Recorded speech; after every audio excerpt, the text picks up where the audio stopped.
ಕಲಬುರಗಿಯಲ್ಲಿ ಮಳೆ ಕೊರತೆ ಹಿನ್ನೆಲೆ ರೈತರು ತಾಂತ್ರಿಕ ಸಮಸ್ಯೆಗಳನ್ನು ಅರಿತು ಸೂಕ್ತ ಬೆಳೆಗಳಲ್ಲಿ ಬೆಳೆಯುವಂತೆ ಕಲಬುರಗಿಯ ಜಂಟಿ ಕೃಷಿ ನಿರ್ದೇಶಕ ಸಮತ್ ಪಟೇಲ್ ಅವರು ತಿಳಿಸಿದರು.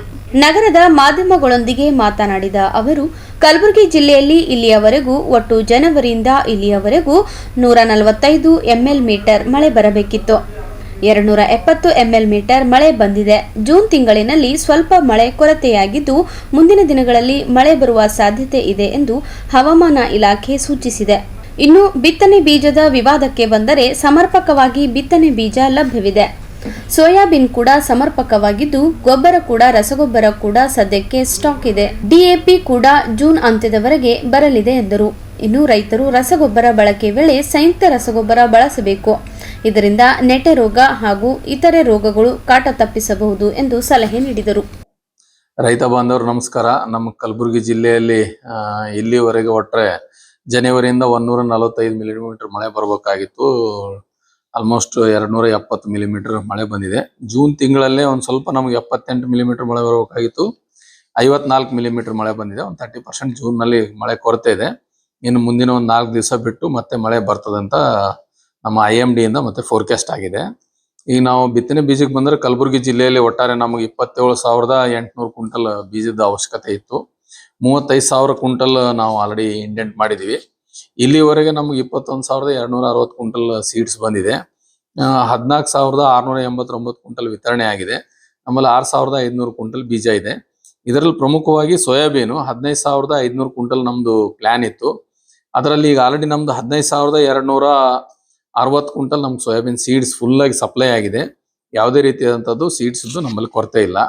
ಇನ್ನು ಗೊಬ್ಬರಕ್ಕೆ ಬಂದ್ರೆ ನಮ್ಮ ಕಲಬುರಗಿ ಜಿಲ್ಲೆಯಲ್ಲಿ ಮುಂಗಾರು ಹಂಗಾಮಿನಲ್ಲಿ 88,900 ಮೆಟ್ರಿಕ್ ಟನ್ ಗೊಬ್ಬರದ ಅವಶ್ಯಕತೆ ಇದೆ. ನಮಗೆ ಇಲ್ಲಿವರೆಗೆ 55,712 ಮೆಟ್ರಿಕ್ ಟನ್ ರಸಗೊಬ್ಬರ ಸರಬರಾಜು ಆಗಿದೆ. ಅದರಲ್ಲಿ ಇಲ್ಲಿವರೆಗೆ 31,948 ಮೆಟ್ರಿಕ್ ಟನ್ ರಸಗೊಬ್ಬರನ ರೈತ ಬಾಂಧವರು ತಗೊಂಡು ಹೋಗಿದ್ದಾರೆ. ನಮ್ಮಲ್ಲಿ ಇನ್ನೂ 23,794 ಮೆಟ್ರಿಕ್ ಟನ್ ರಸಗೊಬ್ಬರ ಇದೆ. ಇನ್ನು DAPಗೆ ಬಂದ್ರೆ ನಮ್ಮ ಜೂನ್ ತನ ನಮ್ಗೆ 18,425 ಮೆಟ್ರಿಕ್ ಟನ್ ನಮ್ಗೆ DAP ರಸಗೊಬ್ಬರದ ಅವಶ್ಯಕತೆ ಇದೆ. ಅದರಲ್ಲಿ ನಮಗೆ 16,222 ಮೆಟ್ರಿಕ್ ಟನ್ ಈಗ ಆಲ್ರೆಡಿ ಸರಬರಾಜು ಆಗಿದೆ. ಉಳಿಕಿದ ಇನ್ನೊಂದು 2,400 ಮೆಟ್ರಿಕ್ ಟನ್ ರಸಗೊಬ್ಬರ ಬರಬೇಕು. ಈ ಜೂನ್ ಅಂತ್ಯದವರೆಗೆ ಬರ್ತದೆ. ರಸಗೊಬ್ಬರದ ಯಾವುದೂ ಕೊರತೆ ಇಲ್ಲ. ಬಟ್ ಸಮಸ್ಯೆ ಏನಿದೆ ಅಂದ್ರೆ ನಮ್ಮಲ್ಲಿ ರಸಗೊಬ್ಬರ DAP ಮತ್ತು ಯೂರಿಯಾ ಅತಿಯಾಗಿ ಬಳಕೆ ಮಾಡ್ತಾ ಇರೋದ್ರಿಂದ NPK ರೇಷಿಯೋ ವೈಜ್ಞಾನಿಕವಾಗಿ 4:2:1 ಈ ರೇಷಿಯೋ ಅಲ್ಲಿ ಅವರು ಬಳಸ್ಬೇಕು ರೈತ ಬಾಂಧವರು. ಆದ್ರೆ ಕಲಬುರಗಿ ಜಿಲ್ಲೆದು ರಸಗೊಬ್ಬರ ಬಳಸುವಂತ ರೇಷಿಯೋ ನೋಡಿದ್ರೆ 8:6:1 ಇದೆ.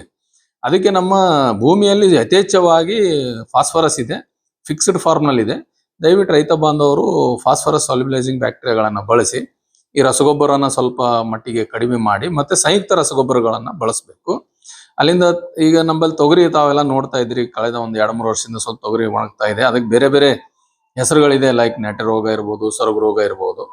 ಇವು ಕಂಟ್ರೋಲ್ ಆಗ್ಬೇಕಂದ್ರೆ ದಯವಿಟ್ಟು ರೈತ ಬಾಂಧವರು ತಮ್ಮ ಹೊಲದಲ್ಲಿ ಸಾವಯವ ಗೊಬ್ಬರ, ತಿಪ್ಪೆ ಗೊಬ್ಬರ, ಕಾಂಪೋಸ್ಟ್ ಗೊಬ್ಬರದಲ್ಲಿ ಟ್ರೈಕೋಡರ್ಮಾ ಬೆರೆಸಿ ಅದನ್ನ ಒಂದು ವಾರದ ಮಟ್ಟಿಗೆ ನೀರು ಹೊಡೆದು ಚಿಂಪಡಿಸಿ ಒಂದು ಹಸಿ ಗೋಣಿ ಚೀಲ ಮುಚ್ಚಿಟ್ರೆ ಅದ್ರಲ್ಲಿ ಮಲ್ಟಿಪ್ಲೈ ಆಗ್ತದೆ.